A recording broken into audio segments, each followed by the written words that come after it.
రాజులకు రాజు ప్రభులో ప్రభు అయిన యేసుక్రీస్తు నామంన మీకు శుభములు. ఈరోజు దేవుడు మనకు అనుగ్రహించిన వాక్య ధ్యానము అపోస్తలుడైన పౌలు కొరింథీయులకు రాసిన మొదటి పత్రిక 14వ అధ్యాయము 1వ వచనం. ప్రేమ కలిగి ఉండుటకు ప్రయాసపడుడి, ఆత్మ సంబంధమైన వరములను ఆసక్తితో అపేక్షించుడి, విశేషముగా మీరు ప్రవచన వరము అపేక్షించుడి. ప్రియులారా, ఈ వాక్య ధ్యానాన్ని మనం పరిశీలించినప్పుడు దేవుడు చెప్తున్నటువంటి దేవుడు ప్రేమ స్వరూపి. మనల్ని మిక్కుటమైనటువంటి ప్రేమతో ఆయన ప్రేమిస్తున్నాడు. ఆయన ప్రేమ శాశ్వత కాలము నిలిచేటువంటి ప్రేమ.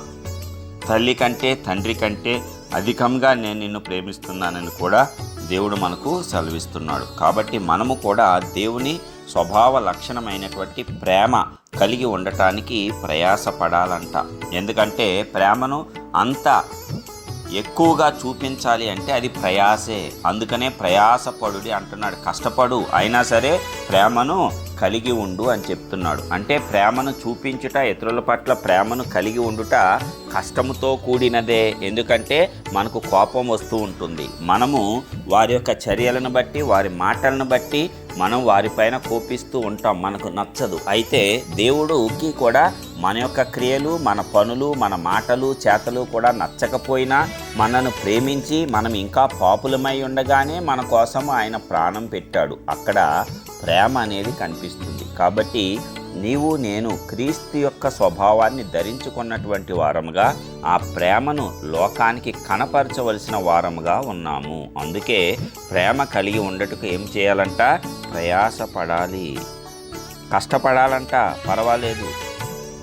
ఆత్మ సంబంధమైన వరములను ఆసక్తితో అపేక్షించాలి. ఈ ప్రేమను కనపరిచినప్పుడు నీవు వరములను పొందుకుంటావు. ఆ వరములతో ప్రేమను వ్యక్తపరుస్తావు. ప్రేమ లేకుండా నీవు వరములను పొందితే ఇతరులను నాశనం చేయటానికి ఆ వరములను ఉపయోగించవచ్చు. అందునిమిత్తము దేవుడు నీకు వాటిని ఇవ్వకపోవచ్చు. అయితే నీవు ఎప్పుడైతే ప్రేమతత్వంతో నింపబడి ఉంటావో అప్పుడు నీకు ఆ వరములను ఉచితముగా దేవుడు అనుగ్రహించేస్తాడు.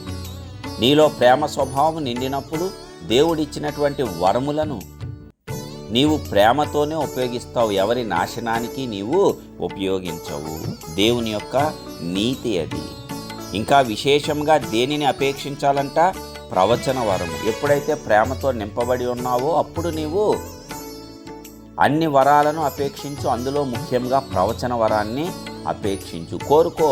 నీకు ఏ వరం కావాలో ప్రేమతో నిండినప్పుడు వెంటనే అది నీకు అనుగ్రహింపబడుతుంది. ద్వేషముతో నీవు ఏది కోరుకున్నా దేవుడు దానిని అంగీకరించడు. పైకి నీవు పెదవులతో అబ్బబ్బే నేను ద్వేషంతో కాదు ప్రభువా ప్రేమతోనే అంటే నీ నటన ఆయనకు తెలియదా? నీ వేషధారణ ఆయనకి తెలియదా?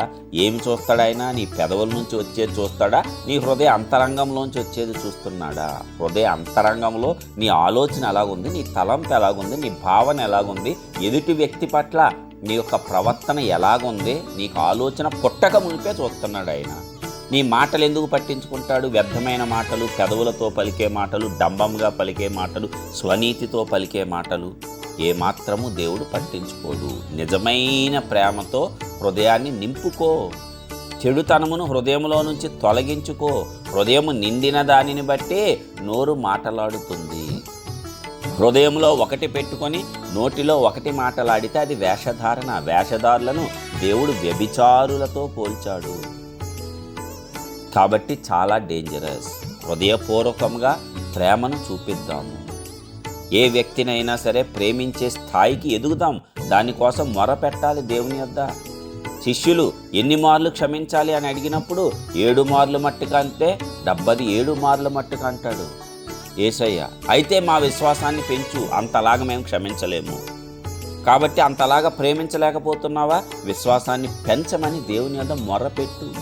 తగ్గించుకో. వినయంతో అడుగు. అన్నీ నాకే తెలుసు, లేక నేనే గొప్పవాడిని.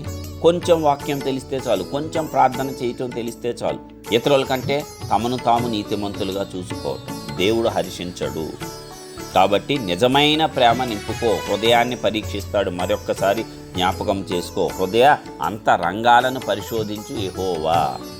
నీ పై రూపాన్ని కాదు, నీ పెదవుల నుంచి వచ్చే మాటలు కాదు. ఏ హృదయంతో నీవు మాటలాడుతున్నావో స్పష్టంగా గ్రహించగలిగినటువంటి దేవుడు. ఆయనని నీవు మోసపరచలేవు.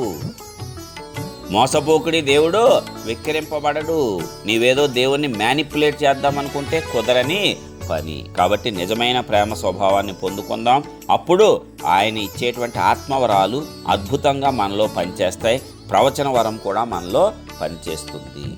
దేవుని కృప తోడుగా ఉండి వాక్యం ద్వారా మనలో జ్ఞానమును కలిగించి ఈ రీతిగా ప్రేమతత్వాన్ని మనము నింపుకోవటానికి పరిశుద్ధాత్మ దేవుని యొక్క కృప మనకు విస్తరింపబడునుగాక. ప్రార్థించుకుందాం.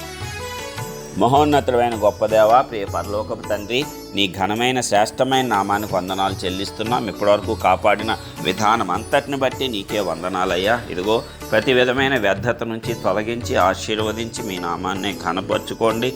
ఇదిగో మరి అద్భుతమైన రీతిలో ఈ ఉదయకాలం నీవు ఇచ్చినటువంటి వాక్యమును బట్టి నీకే వందనాలు. అవునయ్యా, ప్రేమ లేకపోతే వ్యర్థులమే. కాబట్టి నైనా హృదయ అంతరంగంలోంచి ఆ ప్రేమను వ్యక్తపరచవలసిన వారమై ఉన్నాము. కాబట్టి హృదయపు లోతులలో నుంచే నీ యొక్క ప్రేమ స్వభావాన్ని మేమందరము లోకానికి కనపరిచేటట్లు కృప చూపించండి. దయతో స్వనీతిని తీసివేయండి నాయన, వేషధారణను తీసివేయండి. పైకి ప్రేమ నటిస్తూ హృదయంలో కపటమును ఉంచుకునేటువంటి తత్వం వద్దు. మరి అలాంటి వారిని వ్యభిచారులతో పోల్చావు, వేషధారులుగా పోల్చావు. అలాంటి తత్వము ఏ ఒక్కరికి లేకుండా తీసివేయండి. వాక్యం వింటున్న ప్రతి ఒక్కరూ నిజమైన ప్రేమతత్వంలోనికి ఎదిగి నీ నామాన్ని కనపరిచేటట్లు, దాని ద్వారా నీ యొక్క ఆత్మఫలాలను అద్భుత రీతిలో పొందుకునేటట్లు నీవే కృప చూపించి నడిపించి ఆశీర్వదించండి. ప్రతి ఒక్క బిడ్డకు తగిన జ్ఞానమునిచ్చి వాక్యాన్ని ఏదో వినేయటం కాదు, చదివేయటం కాదు, ఆ వాక్యాన్ని అర్థం చేసుకొని దానితో హృదయాన్ని నింపుకొని దాని అనుదినము జ్ఞాపకము చేసుకునే జ్ఞానాత్మను ప్రతి ఒక్క బిడ్డకు నీవు కుమ్మరింపజేసి ఆశీర్వదించండి. మీ నామాన్ని ఘనపరిచేవారుగా నడుచుకునేటట్లు సహాయం దయచేయండి. యేసు పరిశుద్ధ నామమున ప్రార్థించి పొందుచున్నాం పరలోకపు తండ్రి. ఆమేన్.